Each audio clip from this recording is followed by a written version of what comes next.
menurut ayat Quran dan hadis Nabi itu nanti ada bermacam-macam.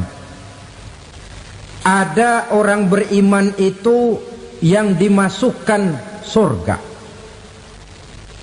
Ada orang beriman itu yang dimasukkan ke dalam surga. Ada orang beriman itu yang disebut penduduk surga.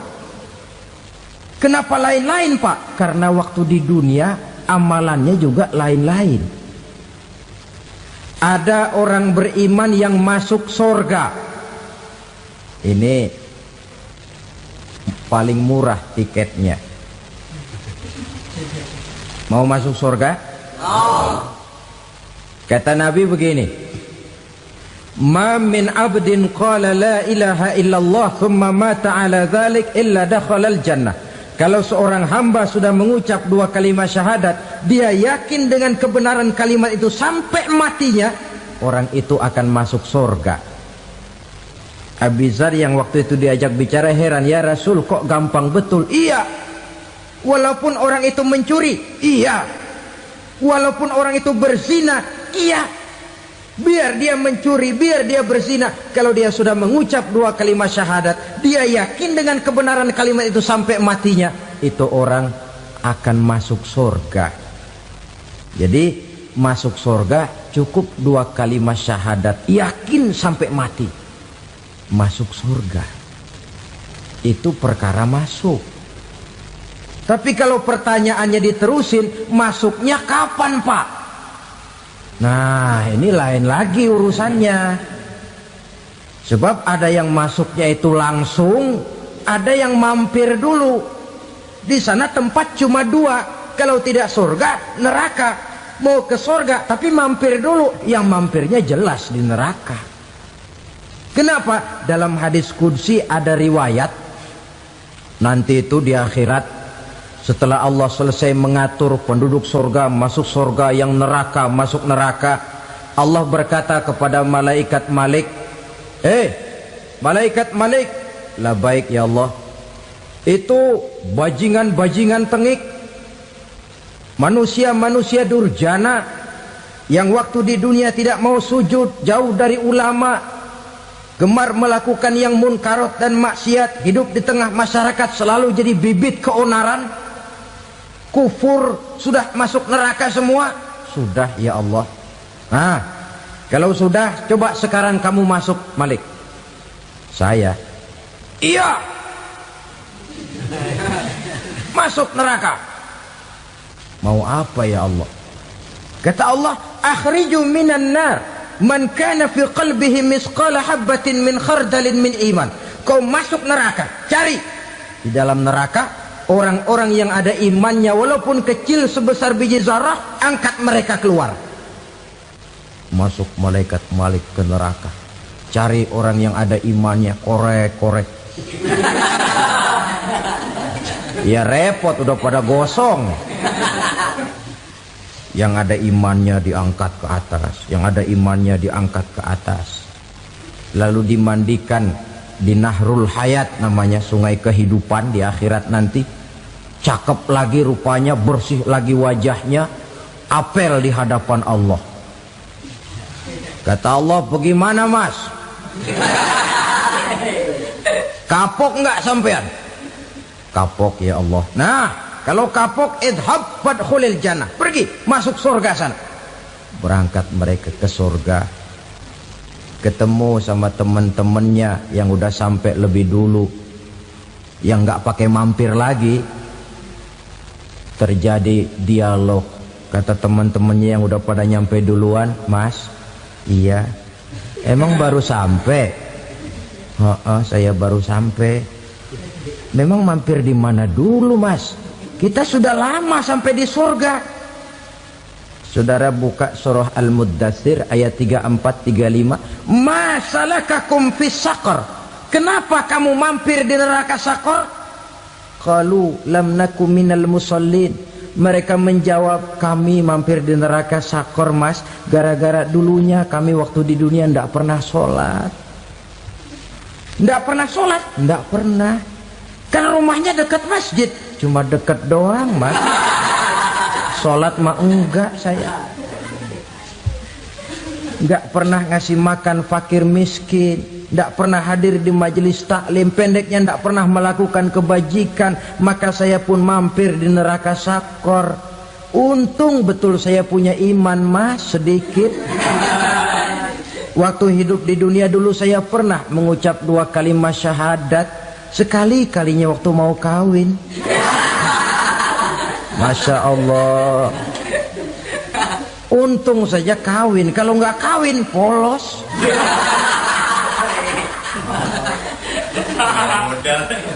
Itu juga pengulu sudah setengah mati ngajarin. Asyhadu alla, asyaduaan, asyaduaan.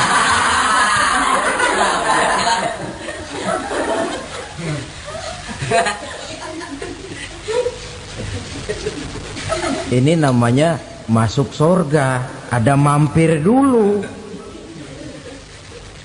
Ada pula orang mukmin itu yang dimasukkan surga. Namanya dimasukkan kan terima beres. Saya masuk ke rumah, jalan sendiri, cari tempat sendiri. Saya dimasukkan ke dalam rumah, terima beres, pokok ada di dalam, itu dimasukkan namanya. Nggak pakai mampir. Tapi tentu tiketnya lebih mahal ketimbang yang pertama tadi. Apa kata Allah? Innal ladzina amanu wa amilus salihat la ukaffiranna anhum sayyi'atihim wa la udkhilannahum jannah. Sesungguhnya orang-orang yang beriman kemudian beramal soleh, kami hapuskan segala dosa dan kesalahannya, kami masukkan mereka ke dalam surga. Lihat ayatnya, Allah yang memasukkan, kita yang dimasukkan. Tidak pakai transit, tidak usah mampir. Cuma tidak cukup syahadat, tidak cukup amanu, tapi diiringi dengan wa'amilus salih. Iman, amal. Tidak cukup syahadat, lalu dibuktikan dia sholat, dia zakat, puasa, lalu dia melakukan berbagai macam kebajikan. Ini yang menyebabkan dia tidak pakai mampir di tempat yang bernama sakor. Lalu ada pula orang mukmin itu yang disebut penduduk surga. Wah, ini sudah VIP ini. Ashabul jannah, penduduk surga. Siapa mereka? Kata Allah, innal ladzina amanu summa istaqamu fala khaufun 'alaihim wala hum yahzanun ulaika ashabul jannah hum fiha khalidun. Sesungguhnya orang-orang yang beriman lalu istiqamah, tetap dalam melaksanakan perintah Allah, tidak goyang, tidak labil tapi stabil, istiqamah, mereka tidak takut dan tidak bersedih hati. Merekalah penduduk surga. Iman, istiqamah. Tidak punya duit, sembayang. Banyak duit, sembayang. Miskin, sembayang. Kaya, tetap sembayang. Istiqamah. Kadang orang kalau susah rajin ke masjid, banyak duitnya ngelihat masjid melengos. Waktu miskin hamba Allah, setelah kaya jadi hamba harta. Bergeser, tidak ada nilai istiqomahnya. Saudara-saudara, dengan begitu penduduk neraka itu dua. Ada penduduk permanen, ada penduduk yang semi permanen. Yang semi permanen orang-orang beriman yang mempunyai dosa besar. Mereka masuk ke neraka untuk menerima azab sesuai dengan dosanya. Bila selesai masa azab itu, mereka akan diangkat untuk ditempatkan kembali ke dalam surganya Allah Subhanahu wa ta'ala. Nah, dikala itulah saudara-saudara, ada yang disebut syafaat dari Rasulullah Sallallahu Alaihi Wasallam. Tapi tentu jangan lupa, syafaat ini ibarat kain menambal dia. Kita punya kain bolong-bolong sedikit, syafaat yang menambal. Solat kita ada kurang dikit, sedekah kita ada campur riak dikit, amalan kita ada tidak karena Allah dikit, kita berharap syafaat. Jadi biarlah kain masih bolong-bolong, yang penting punya kain. Tapi kalau kainnya tidak ada, yang ditambal apanya? Sholat tidak, puasa tidak, zakat tidak, berharap syafaat saja. Ya, terlalu berlebihan itu. Saudara hadirin yang saya hormati, apabila selesai proses penghisaban, proses penghitungan, maka dikala itulah manusia terbagi dalam dua kelompok besar. Fariqun fil jannah wa fariqun fis sa'ir. Sekelompok orang-orang beruntung yang masuk ke dalam surga, dan sekelompok lagi masuk ke dalam neraka. Ibu-ibu, saudara-saudara kaum muslimin rahimakumullah. Pada pertemuan yang lalu sudah saya jelaskan bahwa hidup selalu berakhir dengan kematian. Apabila datang kematian menimpa seseorang, datanglah kiamat baginya. Itu yang disebut dengan kiamat kecil. Hakikatnya mati adalah perpindahan dari kehidupan di dunia ini menuju kehidupan di alam barzakh. Menunggu kita di alam barzakh sampai datangnya saat kiamat.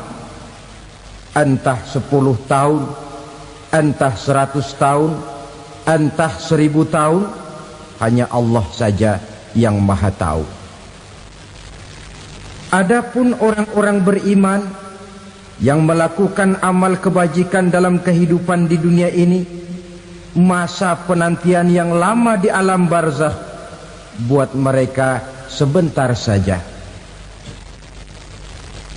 Tetapi bagi orang-orang kafir yang ingkar, yang tidak beriman kepada Allah, yang hidup di dunia cuma menumpuk-numpuk dosa, tentu penantian di alam barzakh akan merupakan waktu yang sangat lama. Bukankah dalam kehidupan kita waktu itu memang relatif? Contoh misalnya, bagi pemuda-pemudi yang sedang duduk asyik memadu cinta, waktu 4-5 jam saja rasanya cuma 4-5 menit. Tenggelam oleh keasikan. Tapi buat orang yang berbaring di rumah sakit, meratap di balik-balik apa itu tembok derita kata lagu, di balik dinding-dinding penjara, sehari bagai seminggu, seminggu rasa sebulan, sebulan boleh jadi rasa setahun. Penantian yang sangat lama. Kapan kiamat itu akan datang? Ini rahasia Allah. Jangankan kita yang orang awam, baginda Nabi sendiri tidak diberitahu oleh Allah kapan kiamat itu akan terjadi. Tetapi sungguh pun demikian, banyak hadis-hadis yang menjelaskan ciri atau tanda-tanda datangnya kiamat. Nah, kalau sudah bicara soal tanda, tanda kiamat itu ada dua. Pertama yang disebut alamatus sughra, tanda-tanda kecil. Ini waktunya masih ada tenggang. Ada yang dinamakan alamatul kubra, tanda-tanda besar. Artinya kiamat sudah diambang pintu. Apa tanda-tanda kecil dari datangnya hari kiamat itu? Misalnya kata Nabi, apabila ilmu sudah diangkat oleh Allah, artinya apabila ulama sudah banyak wafat, minat orang belajar agama berkurang, lalu kebodohan nampak merajalela di mana-mana, zina dikerjakan secara terbuka, minuman-minuman keras jadi kebanggaan, itu termasuk di antara tanda-tanda kecil terjadinya hari kiamat. Apalagi misalnya iza waladatil ammatu rabbataha, apabila budak sudah melahirkan tuan. Apa maksudnya? Ada yang mentafsirkan apabila anak sudah bisa membudaki orang tuanya. Orang tua yang melahirkan dia, yang membesarkan dia, demi setelah si anak besar jadi orang berpangkat, bertitel, berharta, berkedudukan, jadilah orang tua itu budaknya. Sehingga sering dibilang kalau orang tua kaya, anak jadi raja. Tapi kalau anak yang kaya, orang tua sering jadi budak. Apalagi munculnya fitnah yang bergelombang, timbul perang antara dua bangsa yang besar, waktu berjalan terasa sangat pendek sekali. Itu merupakan tanda di antara tanda-tanda kiamat. Termasuk di dalamnya sulit membedakan mana laki, mana perempuan. Kan kalau tanda-tanda kayak begini sekarang sudah banyak kita lihat kan. Ulama banyak wafat, penggantinya sulit. Zina dikerjakan berterang-terangan, minuman keras jadi kebanggaan. Banyak anak membudaki orang tuanya, sulit membedakan mana laki mana perempuan. Kadang-kadang dari belakang kita lihat perempuan bener, begitu kita colek nengok jenggotan.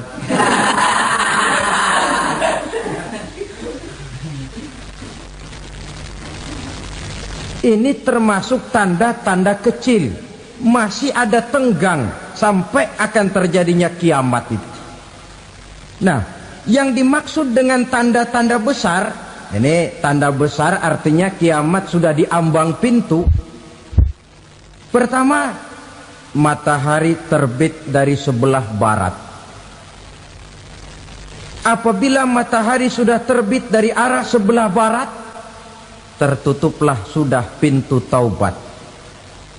Bersabda Nabi kita, la taqumus sa'atu hatta tatlu'a syamsu min maghribiha. Tidak akan datang hari kiamat sampai matahari terbit dari arah sebelah barat.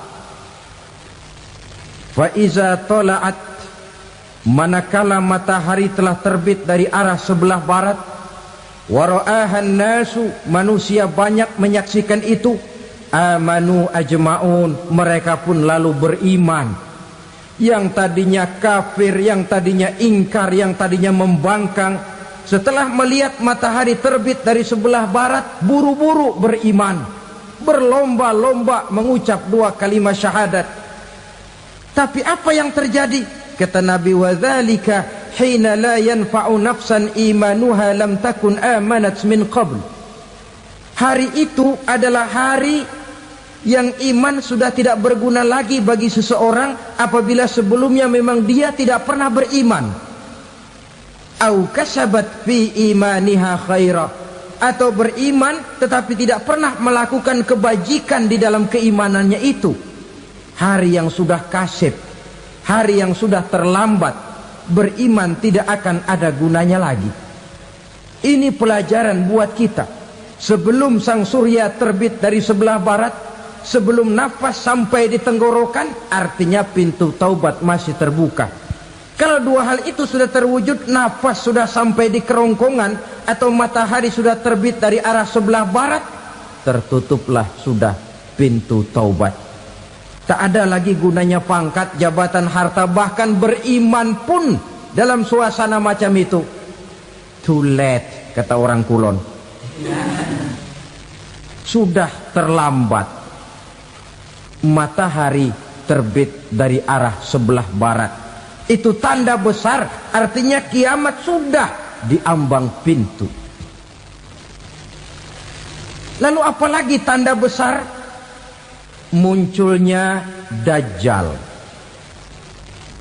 Dajjal artinya pendusta-pendusta yang menyesatkan manusia.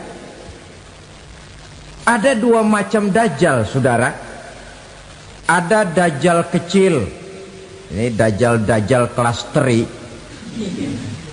Kalau ini sejak zaman Rasulullah sudah ada itu. Tiap zaman ada. Di zaman Rasulullah misalnya ada yang bernama Aswad al-Unsi dari Yaman. Ada yang namanya Musailamah Al-Kazzab dari Yamamah. Ada yang namanya Ibnu Sayyad dari Madinah. Ini dajjal-dajjal di zaman Rasul. Musailamatul Kazzab memproklamirkan diri jadi nabi dia. Di zaman Rasul masih hidup. Ini dajjal zaman Nabi. Di zaman sahabat muncul dajjal-dajjal. Di zaman kita sekarang ini dajjal-dajjal pun gentayangan. Dajjal-dajjal kelas teri. Kerjanya mendustakan manusia, menyesatkan manusia, memalingkan manusia dari jalan yang benar dan diridhoi oleh Allah Subhanahu wa taala. Adapun yang merupakan tanda besar dari datangnya kiamat, dajjal-dajjal kelas kakap. Pembohong-pembohong besar yang menyesatkan masyarakat manusia berpaling dari jalan Allah mengikuti jalan mereka. Apa sih ciri dajjal itu? Kata Nabi dalam hadis Bukhari Muslim, "Inna dajjala", sesungguhnya yang namanya dajjal itu yakhruju, satu saat akan muncul mendekati hari kiamat. Wa inna ma'ahu ma'an, si dajjal ini membawa air. Wa naran, dan juga membawa api. Dua simbol. Di tangan yang satu dia bawa air, di tangan yang satu dia bawa api. Wa ammal ladzi yarahu an-nasu ma'an fanarun, adapun yang orang banyak lihat air, hakikatnya adalah api. Yang dilihat api, hakikatnya adalah air. Oleh sebab itu, kalau api yang ditawarkan, ambillah air. Kalau air yang ditawarkan, pilihlah api. Maksudnya apa ini? Ini bahasa simbol, saudara-saudara. Dajjal bicaranya seolah-olah untuk kepentingan manusia. Menawarkan surga. Surga yang dia tawarkan hakikatnya neraka. Hai manusia, kalau kau mau bahagia, jangan dekat-dekat dengan agama. Solat itu tidak efektif dan efisien, tidak produktif dari segi ekonomi itu. Menghadiri majelis taklim cuma buang-buang waktu. Tahajud, tasbih, tahlil, baca Quran, apa itu? Pekerjaan mubazir saja. Hidup ini cuma sekali, masa yang cuma sekali, manfaatkan dengan sebaik-baiknya. Mumpung. Dibawanya sifat mumpung, tetapi dalam pengertian yang sangat negatif. Bicaranya seolah-olah untuk kepentingan manusia, tetapi sebenarnya menjerumuskan manusia. Menawarkan air, tapi sebenarnya api. Menawarkan api, tapi hakikatnya air. Buat apa kamu sholat? Buat apa kamu bayar zakat? Buat apa kamu puasa? Surga yang dicanangkan dajjal, hakikatnya neraka. Neraka yang digambarkan dajjal, pada dasarnya adalah surga. Jadi memutarbalikkan fakta itu kerjaan dajjal. Yang hak jadi batil, yang batil dibilang hak, yang benar jadi salah, yang salah malah jadi benar. Tuntunan disuruh jadi tontonan, tontonan malah menjadi tuntunan. Itu pekerjaan dajjal profesinya. Zamannya Nabi Adam, dajjalnya kan iblis. Betul? Betul.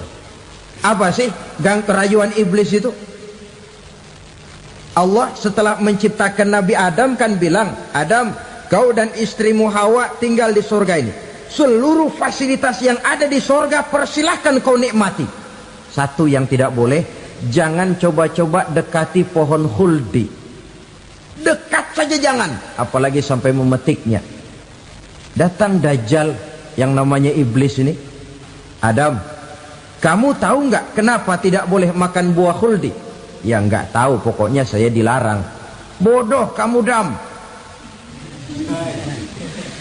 Khuldun artinya kekal. Kalau kamu makan itu buah, kau akan kekal di surga buat selamanya. Allah tidak kepengen, maka dilarang kamu makan buah khuldi. Kalau kau ingin kekal di surga Adam, makan saja.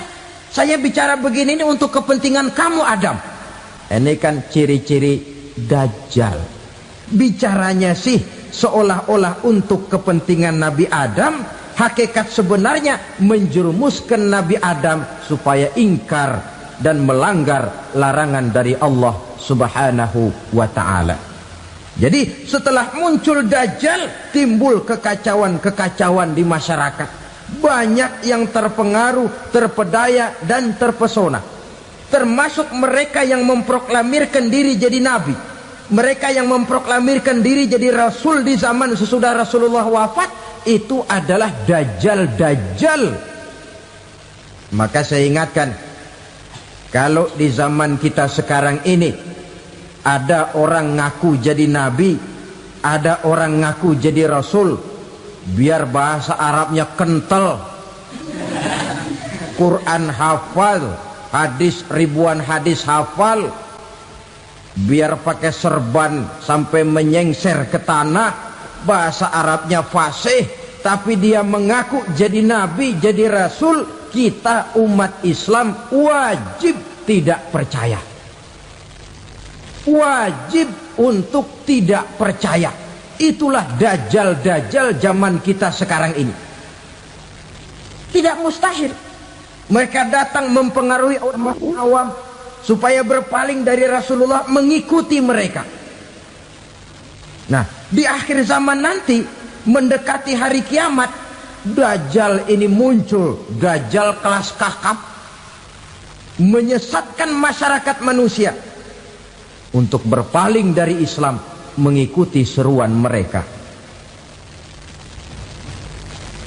Apalagi di antara datangnya kiamat itu, tanda yang besar itu, turunnya Nabiullah Isa Al-Masih, putra Maryam.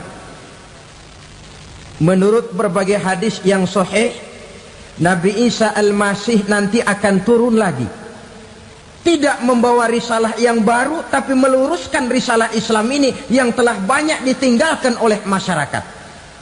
Bahkan ada hadis menjelaskan beliau akan membunuh Nabi, mematahkan kayu-kayu salib, lalu melaksanakan haji dan umrah mengikuti syariat Nabi Muhammad, bukan membawa agama baru.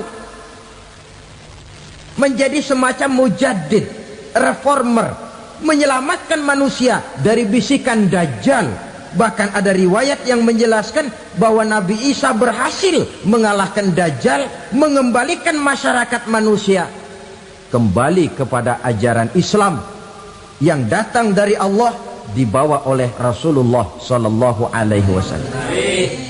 Dengan kata lain, turunnya Nabi Isa bukan sebagai Nabi dan Rasul baru, tetapi mengikuti syariat Nabi kita Muhammad Sallallahu Alaihi Wasallam. Saudara hadirin, ibu-ibu hadirat yang saya hormati, kemudian apalagi di antara tanda-tanda besar akan datangnya kiamat itu? Keluarnya asap atau awan.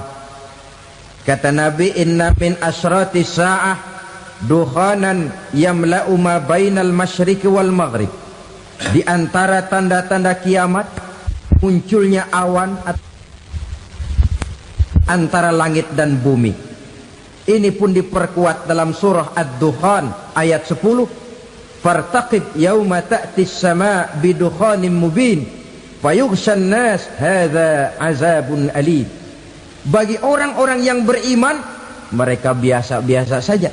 Tapi bagi orang kufur, datangnya asap dan awan ini merupakan azab yang kelewat pedih. Barangkali sedikit mendekati gambaran tentang azab yang pedih ini, saya ingatkan alam pikiran kita kepada peristiwa yang belum lama terjadi. Pernah dengar berita bocornya reaktor nuklir di Chernobyl, Uni Soviet? Pernah dengar? Bocornya reaktor nuklir di Chernobyl yang mengakibatkan ratusan bahkan sangat mungkin ribuan nyawa. Cuma satu reaktor. Bagaimana kalau seluruh cadangan nuklir yang dimiliki oleh para negara adik kuasa ini diledakkan? Bahkan yang konon menurut catatan cadangan nuklir yang dimiliki bersama oleh Amerika dan Rusia sekarang ini sudah sanggup memusnahkan 6 miliar manusia, 1,5 kali lebih banyak dari jumlah manusia yang nongkrong di permukaan bumi ini. Saudara-saudara hadirin yang saya hormati, lalu saat mendekati hari kiamat, apalagi tandanya setelah Nabi Isa wafat, pada saat turunnya yang kedua kali, lalu Allah meniupkan angin sejuk, semua orang-orang beriman, orang-orang baik wafat, sehingga penghuni bumi ini cuma tinggal lagi terdiri dari orang-orang kafir. Tidak ada lagi di bumi ini yang bisa mengucapkan Allah. Sehingga dalam hadis qudsi itu ada keterangan, Innallaha azza wa jalla yaqulu li Israfil. Allah pernah pesan kepada malaikat Israfil, kata Allah, Israfil, Iza sami'ta qailan yaqul Allah Allah fa akhirin nafah 40 sanatan ikraman liqailiha. Hai Israfil, apabila kau dengar di permukaan bumi masih banyak orang yang mengucapkan Allah Allah, maka tunda sangkakala kiamat itu 40 tahun. Untuk apa? Ikraman liqailiha, menghormati orang yang mengucapkan Allah Allah itu. Wah, jadi karena sekarang masih banyak yang mengucapkan Allah, besar hatilah kita, masih jauh kiamat itu. Tapi jangan lupa, kiamat pribadi, kiamat kecil itu yang gak kita sangka-sangka. Ajal datang mencabut nyawa, itu kiamat pribadi, dan itu yang pasti kita hadapi, dan itu yang membuat kita tidak boleh bersikap main-main di dalam kehidupan sekarang ini. Saudara hadirin yang saya hormati, tidak ada lagi orang-orang muslim. Seluruh penduduk dunia ini kafir. Lalu terciptalah struktur sosial yang berlandaskan prinsip hidup semau gue. Bakal terjadilah prinsip di mana yang kaya menyantap yang miskin, yang kuat menindas yang lemah. Hidup sudah bagaikan di rimba belantara, berlaku hukum rimba, siapa yang kuat dia yang menang, siapa yang lemah menjadi mangsa. Timbul kekacauan, maksiat merajalela, munkarat menjadi-jadi, sehingga isi bumi ini penuh dengan segala macam perbuatan dosa. Tidak ada perlunya lagi alam diperpanjang temponya. Datang saat yang sudah dijanjikan oleh Allah Azza wa Jalla, maka terjadilah yang disebut kiamat kubra, kiamat besar, kiamat ancur-ancuran. Bagaimana kejadian ini dimulai? Dalam surah Az-Zumar ayat 68, Allah Subhanahu wa taala berfirman, "Wa nufikha fis-suri fasa'iqa man fis samawati wa man fil ardi illa man sya'allahu." Maka manakala ditiuplah sangkakala, terkejutlah seluruh yang ada di langit dan seluruh yang ada di bumi. Bila saat kiamat datang, Allah perintah malaikat Israfil, Israfil, tiup sangkakalamu. Ditiuplah sangkakala oleh malaikat Israfil. Yang akibat daripada tiupan itu, seluruh yang ada di langit, seluruh yang ada di permukaan bumi terkejut. Yang ada di langit siapa? Malaikat kan. Bayangin aja kalau malaikat kaget, apalagi kita. Terkejut seluruh makhluk yang ada di bumi, yang ada di langit mendengar suara sangkakala itu. Bunyinya tidak sanggup kita bayangkan dahsyatnya. Ledakan nuklir, ledakan neutron, belum apa-apa ketimbang bunyi sangkakala malaikat Israfil ini. Nah, lalu mendengar bunyi sangkakala ini, gemparlah makhluk, kacaulah alam. Bumi gempa, planet-planet bertabrakan, gunung meletus, air laut tumpah ke darat, angin topan bertiup, halilintar menyambar. Lalu semua yang bernama hidup mati total. Mati bareng tanpa persiapan. La haula wala quwata illa billah. Saya kadang-kadang dalam tafakur bermohon, ya Allah, mudah-mudahan saya enggak nemuin kiamat beneran. Ngeri. Tidak bisa kita bayangkan macam apa suasana seperti itu. Allah saja banyak memberikan gambaran, misalnya Al-Qari'ah, wa mal qari'ah, wa ma adraka mal qari'ah. Kejadian yang menggemparkan. Tahukah kamu apa kejadian yang menggemparkan itu? Yauma yakunun nasu kal farasil mabsus wa takunul jibalu kal ihnil manfus. Pada saat itu manusia berterbangan bagai kupu-kupu, gunung berterbangan seperti kapas ditiup angin. Gunung saja macam kapas, konon lagi manusia. Kematian total, mulai semut sampai gajah mati, jin mati, iblis mati, malaikat mati. Malaikat saja mati. Saudara hadirin yang saya hormati, kematian total yang tanpa persiapan. Orang bilang, Pak, kalau mati bareng begitu yang repot malaikat maut dong ya. Cabut sana, cabut sini. Itu kalau menurut logika kita, mestinya begitu menurut logika. Tapi logika juga yang nggak perlu serepot itu. Sebab untuk mematikan listrik di wilayah DKI, di wilayah Jakarta, nggak perlu tiap rumah didatengin, matiin, ya lama. Cukup dari kantor pusatnya saja PLN, tekan satu tombol, gelaplah seluruh Jakarta. Saudara hadirin yang saya hormati, kematian total. Lalu setelah kematian total, planet-planet juga mati, dalam arti tidak bergerak dan beredar. Angin mati, dalam arti tidak bertiup. Air mati, dalam arti tidak ada riak gelombang. Pokoknya semua mati. Kullu nafsin za'iqatul maut, semua yang bernafas mati. Dalam ayat lain, kullu man 'alaiha fan, semua yang ada di permukaan bumi fana. Yang kekal cuma Allah Subhanahu wa ta'ala. Yang paling belakang mati malaikat maut dan malaikat Israfil. Tapi mati juga sesuai dengan janji Allah. 10 lamanya. Tidak dijelaskan oleh Abi Hurairah 40 jam, apa 40 hari, apa 40 tahun.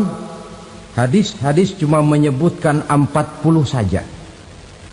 Sunyi alam, yang tinggal cuma Allah saja lagi. Ketika itu Allah berseru-seru, katanya, limanil mulkul yauma, siapa para penguasa hari ini? Mana itu raja-raja dan penguasa yang dulu mengaku jadi Tuhan? Fir'aun, mana Fir'aun sekarang? Yang dulu jadi raja, merasa berhasil, sombong, lalu tidak mau turun-turun dari kekuasaannya, sampai kepada puncak kekurang ajarannya mengangkat diri jadi Tuhan. Mana itu Fir'aun? Namrus, mana sekarang Namrus? La ilaha illa ana, ternyata tidak ada Tuhan lain selain daripada aku, kata Allah. Proses kemudian, saudara-saudara, turunlah hujan dari langit. 40 lamanya hujan itu. Tidak jelas juga 40 jam apa 40 hari. Setelah air turun membasahi, datanglah tiupan sangkakala yang kedua. Semua yang bernama mati bangkit dari kuburnya masing-masing. Ini yang disebut Yaumul Ba'thi, hari kebangkitan. Allahu Akbar. Pada saat kita bangkit dari kubur kita masing-masing, kumpul di padang mahsyar namanya. Bayangin aja, saya sendiri nggak sanggup bayangin. Manusia sejak zaman Adam sampai zaman kiamat kumpul bareng di tempat sama. Berapa banyaknya itu?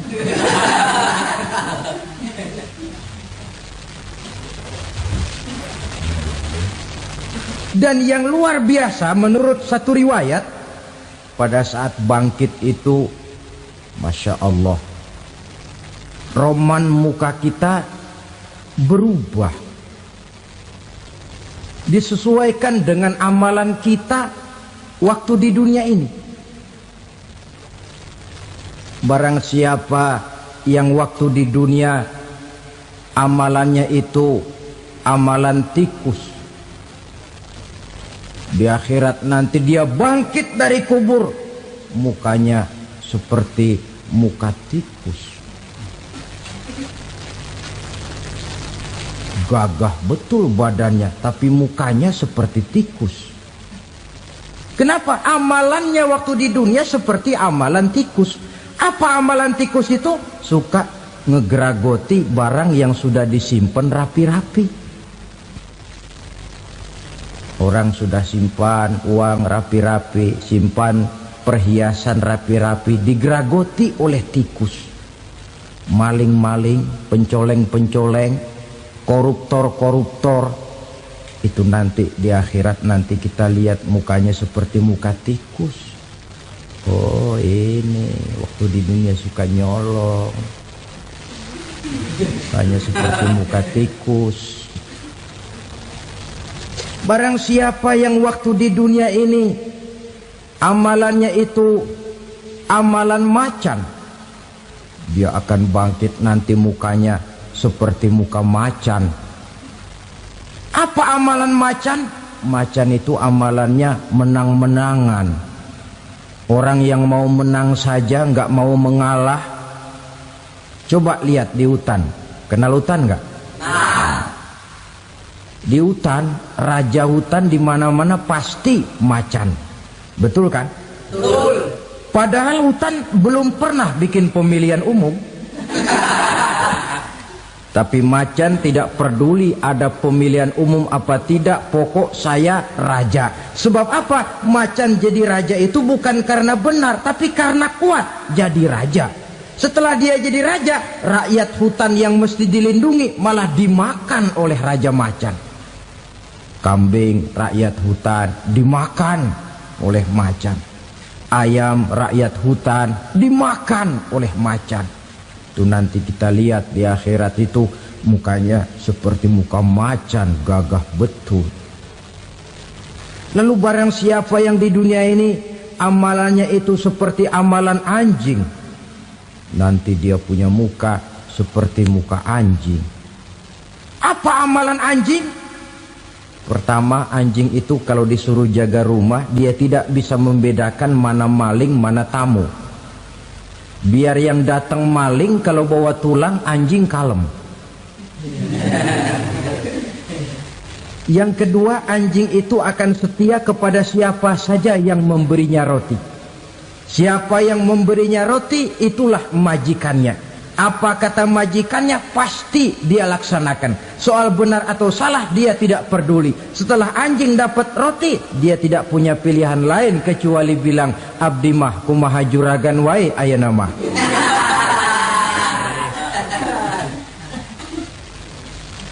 Saudara hadirin yang saya hormati, berkumpul di padang mahsyar, tiap orang sibuk dengan persoalannya masing-masing.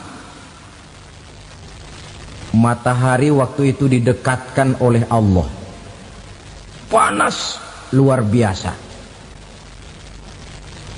Ada yang saking panasnya itu mencucurkan peluh keringat sampai sebatas mata kakinya. Ada yang keringatnya sampai sedengkulnya. Ada yang keringatnya sampai sepusatnya. Ada yang keringatnya mengalir sampai sebahunya. Ada yang kelelap oleh keringatnya sendiri, sementara orang di sampingnya enggak apa-apa. Bergantung lagi amalan dia waktu di dunia ini. Saudara-saudara, sebagian orang dalam kepanikan padang mahsyar berombong-rombong datang mereka menghadap Nabi Adam. Ya Adam, anta abal bashar.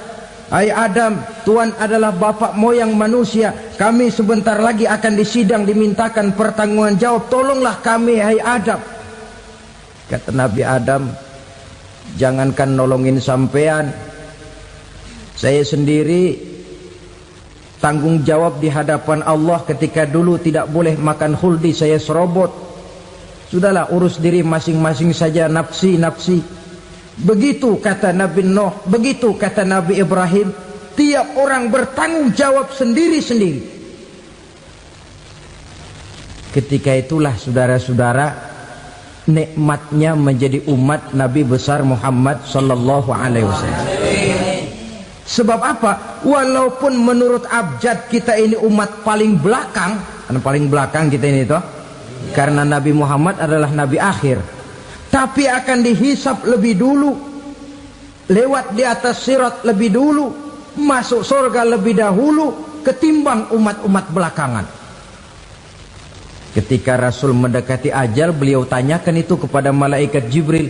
Malaikat Jibril berkata, Muhammad jangan khawatir, Allah sudah berjanji, inni haramtul jannata ala sairil anbiya hatta tadkhulaha anta, wa haramtuha ala sairil umami hatta tadkhulaha ummatuka. Surga aku haramkan buat seluruh nabi kecuali kalau engkau Muhammad sudah masuk ke dalamnya, dan surga aku haramkan buat seluruh umat kecuali kalau umatmu Muhammad sudah masuk ke dalamnya. Logikanya, walaupun menurut abjad kita umat paling belakang, bakal dihisap paling dulu, lewat di atas sirat paling dulu, masuk surga paling dulu, kalau mampir ke neraka juga paling dulu. Ya resiko. Jangan mau enaknya aja paling dulu. Saudara hadirin yang saya hormati,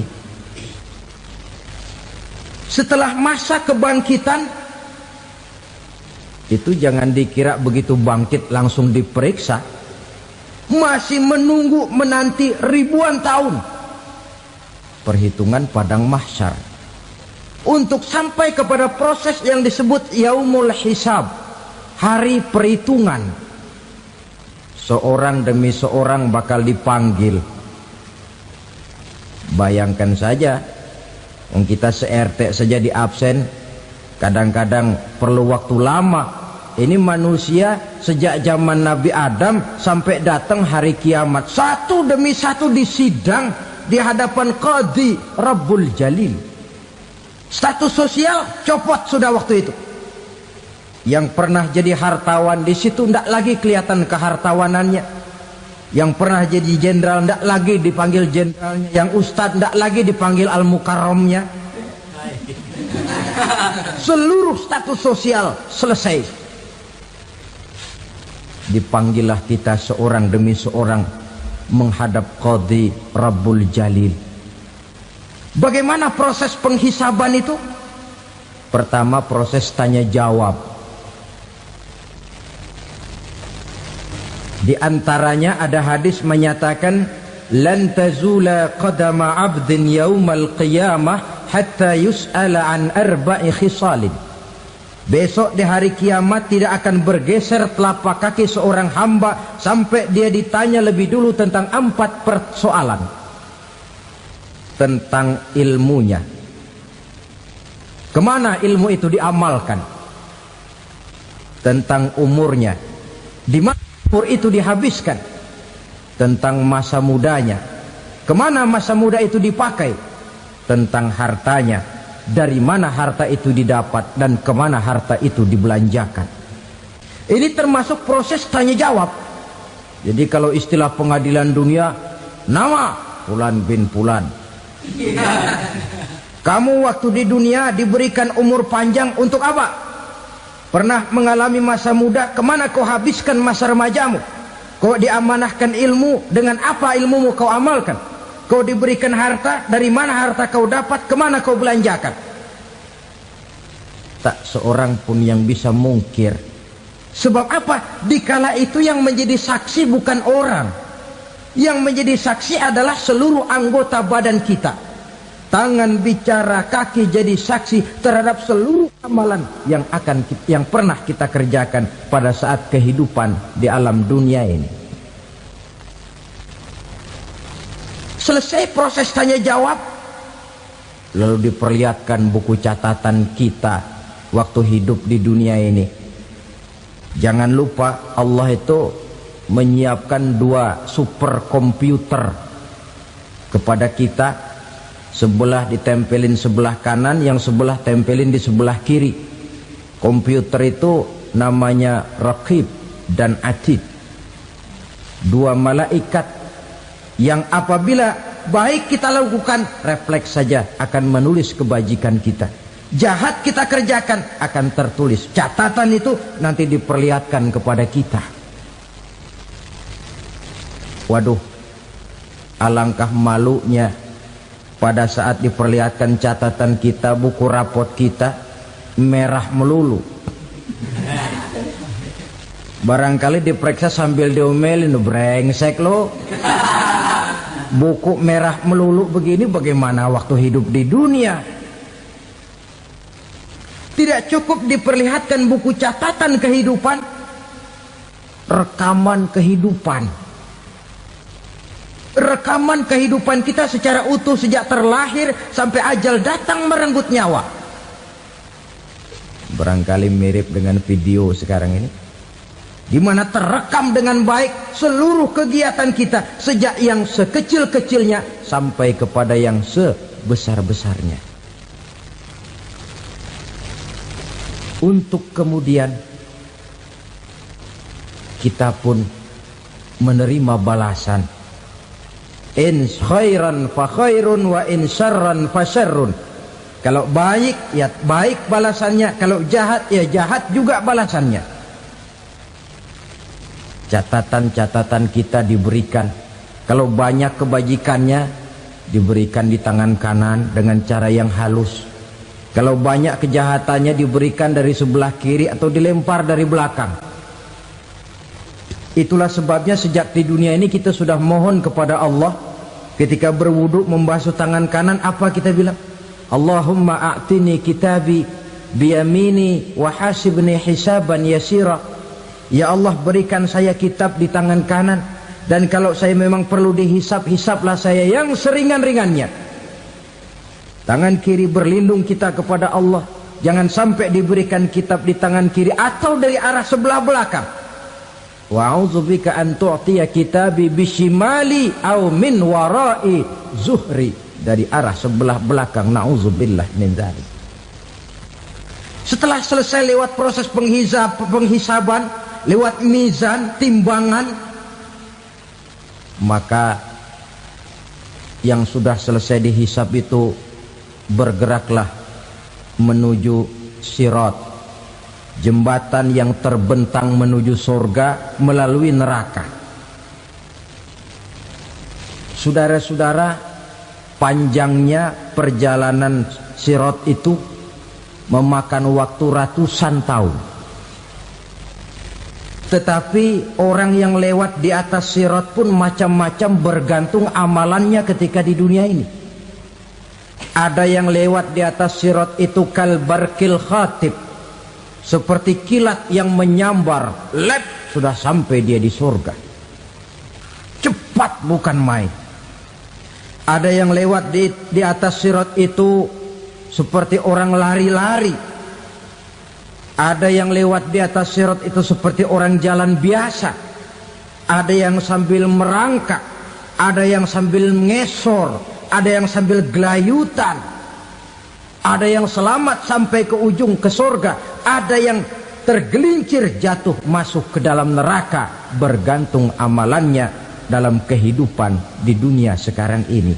Tiap kita akan melewati yang namanya sirat ini. Saudara-saudara kaum muslimin yang saya hormati, dengan demikian mereka yang selamat melalui sirat sampai ke terminal akhir surga, mereka yang ketika dihisab ternyata banyak kejahatannya daripada kebaikannya, mereka singgah di dalam neraka. Nah, adapun orang-orang yang beriman menurut ayat Quran dan hadis Nabi itu nanti ada bermacam-macam. Ada orang beriman itu yang dimasukkan surga. Ada orang beriman itu yang dimasukkan ke dalam surga. Ada orang beriman itu yang disebut penduduk surga. Kenapa lain-lain, Pak? Karena waktu di dunia amalannya juga lain-lain. Ada orang beriman yang masuk surga. Ini paling murah tiketnya. Mau masuk surga? Kata Nabi begini, ma min abdin qala la ilaha illallah thumma mata ala dhalik illa dakhala al-jannah. Kalau seorang hamba sudah mengucap dua kalimat syahadat, dia yakin dengan kebenaran kalimat itu sampai matinya, orang itu akan masuk surga.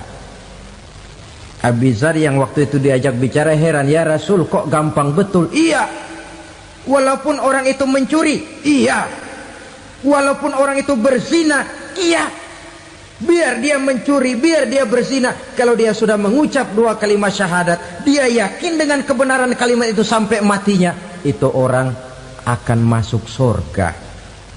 Jadi masuk surga cukup dua kalimat syahadat, yakin sampai mati, masuk surga. Itu perkara masuk. Tapi kalau pertanyaannya diterusin, masuknya kapan, Pak? Nah, ini lain lagi urusannya. Sebab ada yang masuknya itu langsung, ada yang mampir dulu. Di sana tempat cuma dua, kalau tidak surga, neraka. Mau ke surga tapi mampir dulu, yang mampirnya jelas di neraka. Kenapa? Dalam hadis qudsi ada riwayat, nanti itu di akhirat, setelah Allah selesai mengatur penduduk surga masuk surga, yang neraka masuk neraka, Allah berkata kepada malaikat Malik, malaikat Malik, labaik ya Allah. Itu bajingan-bajingan tengik, manusia-manusia durjana yang waktu di dunia tidak mau sujud, jauh dari ulama, gemar melakukan yang munkarat dan maksiat, hidup di tengah masyarakat selalu jadi bibit keonaran, kufur, sudah masuk neraka semua. Sudah ya Allah. Nah, kalau sudah, coba sekarang kamu masuk, Malik. Saya, iya, masuk neraka. Mau apa ya Allah? Kata Allah, akhriju minan nar man kana fi qalbihi misqala habatin min khardalin min iman. Kau masuk neraka, cari di dalam neraka orang-orang yang ada imannya walaupun kecil sebesar biji zarah, angkat mereka keluar. Masuk malaikat Malik ke neraka, cari orang yang ada imannya, korek-korek. Ya repot, udah pada gosong. Yang ada imannya diangkat ke atas, yang ada imannya diangkat ke atas, lalu dimandikan di Nahrul Hayat, namanya sungai kehidupan di akhirat nanti. Cakep lagi rupanya, bersih lagi wajahnya, apel di hadapan Allah. Kata Allah, bagaimana mas? Kapok nggak sampean? Kapok ya Allah. Nah, kalau kapok, idhab fadkhulil jannah, pergi masuk surga sana. Berangkat mereka ke surga. ketemu sama teman-temannya yang udah sampai lebih dulu, yang nggak pakai mampir lagi. Terjadi dialog. Kata teman-temannya yang udah pada nyampe duluan, "Mas, iya, emang baru sampai?" "Oh, saya baru sampai." "Memang mampir di mana dulu, Mas? Kita sudah lama sampai di surga." Saudara buka surah Al-Muddatsir ayat 34-35. "Ma salakakum fis saqar?" Kenapa kamu mampir di neraka Saqar? Qalu lam naku minal musallin. Mereka menjawab, kami mampir di neraka Saqar, Mas, gara-gara dulunya kami waktu di dunia tidak pernah sholat. Tidak pernah sholat? Tidak pernah. Kan rumahnya dekat masjid. Cuma dekat doang, Mas. Sholat mah enggak saya. Enggak pernah ngasih makan fakir miskin, enggak pernah hadir di majelis taklim, pendeknya enggak pernah melakukan kebajikan, maka saya pun mampir di neraka Saqar. Untung betul saya punya iman, Mas, sedikit.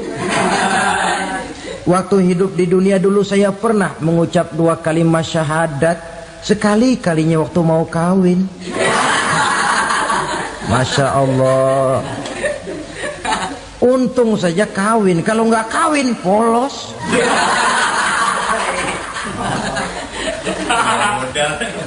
Itu juga pengulu sudah setengah mati ngajarin. Asyhadu alla, asyaduaan, asyaduaan.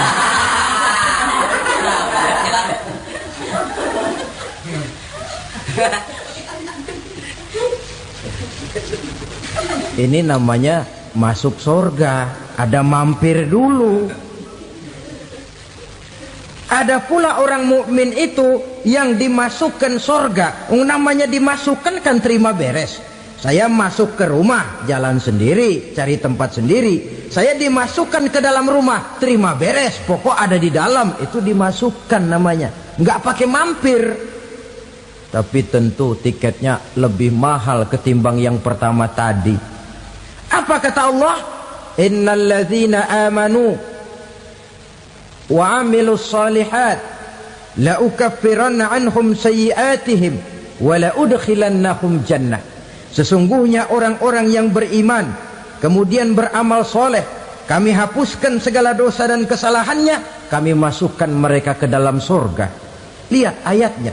Allah yang memasukkan, kita yang dimasukkan. Tidak pakai transit, tidak usah mampir. Cuma tidak cukup syahadat, tidak cukup amanu, tapi diiringi dengan wa'amilus salih.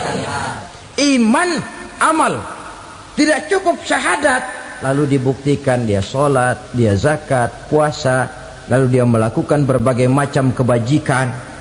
Ini yang menyebabkan dia tidak pakai mampir di tempat yang bernama Saqar. Lalu ada pula orang mukmin itu yang disebut penduduk surga. Wah, ini sudah VIP ini. Ashabul jannah, penduduk surga. Siapa mereka? Kata Allah, innal ladzina amanu summa istaqamu fala khaufun 'alaihim wala hum yahzanun ulaika ashabul jannah hum fiha khalidun. Sesungguhnya orang-orang yang beriman lalu istiqamah, tetap dalam melaksanakan perintah Allah, tidak goyah, tidak labil tapi stabil, istiqamah, mereka tidak takut dan tidak bersedih hati. Merekalah penduduk surga. Iman, istiqamah. Tidak punya duit, sembahyang. Banyak duit, sembahyang.